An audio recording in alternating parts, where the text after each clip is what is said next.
ने जो एक प्रोपेगेंडा चलाया था एसआईआर को लेकर के, और ये इस बात का संकेत उनको पता था पहले से ही, निश्चित ही पता था कि इस बार नीतीश कुमार जी और प्रधानमंत्री मोदी जी की जोड़ी जो है बिहार में प्रचंड बहुमत से जीतेगी, तो राहुल की लॉन्चिंग फेल होगी उसका बहाना करने के लिए कि वो अपने ऊपर उसका दोष नहीं देना चाहते हैं, अपनी लीडरशिप को चैलेंज करना नहीं चाहते, इसलिए उन्होंने एक बहाना ढूंढा और उन्होंने एसआईआर को इस बार बहाना बनाया।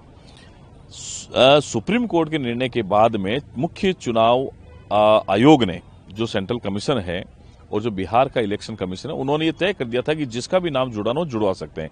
बहुत ही मतलब सॉफ्ट कॉर्नर वो इलेक्शन कमीशन रहा था, लेकिन उसके बाद भी जब इनका परिणाम जो के पक्ष में नहीं आया तो कहीं उनको लगता है कि ये ईवीएम के बहाने, एसआईआर के बहाने, क्या इस देश में जब बाबा साहब अम्बेडकर ने कानून बनाया था, लोकतंत्र बना था, प्रजातंत्र में एक व्यक्ति को एक वोट देने का अधिकार है, किसी भी व्यक्ति को एक से अधिक मत देने का अधिकार नहीं है।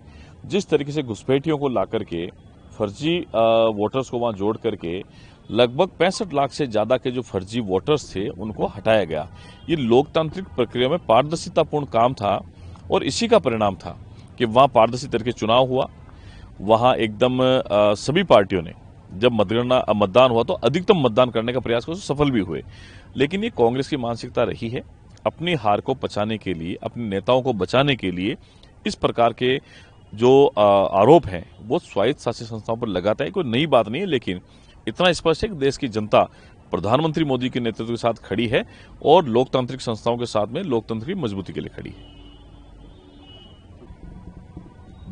राजस्थान के पूर्व मुख्यमंत्री अशोक गहलोत जी इतने अनुभवी हैं, अंत में जब वो बाई इलेक्शन में 15,000 वोटों से जीतते हैं तब साफ सुथरी चुनाव प्रक्रिया होती है।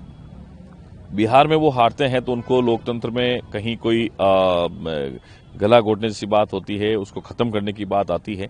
ये दोनों जो विरोधाभासी बयान है, मुझे लगता है कि ऐसे अनुभवी नेता को नहीं कहना चाहिए।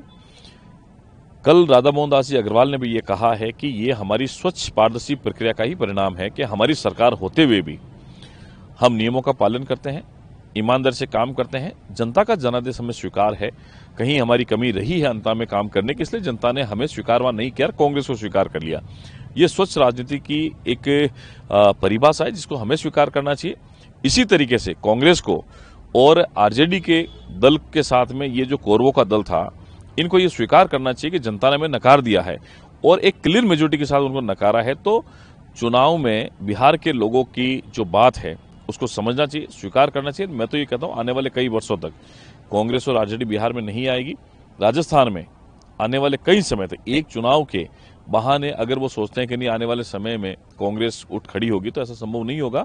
आने वाले चुनाव के अंदर भी इनका सुपड़ा साफ कांग्रेस का राजस्थान में निश्चित है। पिछले दिनों जब आपके विधानसभा का सत्र चला था तो धर्मांतरण जो विरोधी बिल था वो आपने पारित किया, उसके बाद राज्यपाल की भी उस पर मोहर लग गई तो नोटिफिकेशन इसका जारी हो गया। उसी को मामले को लेकर एक संस्था सुप्रीम कोर्ट में गई और सुप्रीम कोर्ट ने राज्य सरकार से 4 सप्ताह में इसके लिए जवाब भी मांगा है।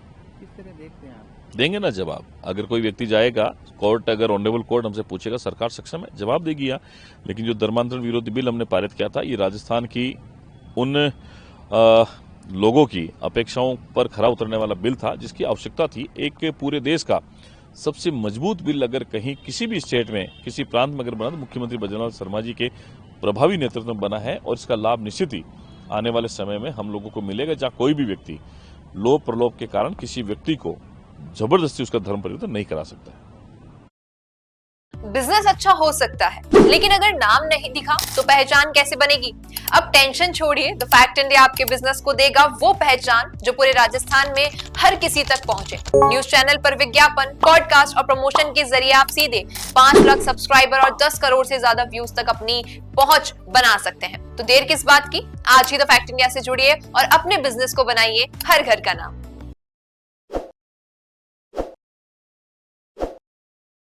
ताज़ा खबरों के लिए विजिट करें द फैक्ट इंडिया की वेबसाइट और डाउनलोड करें द फैक्ट इंडिया ऐप।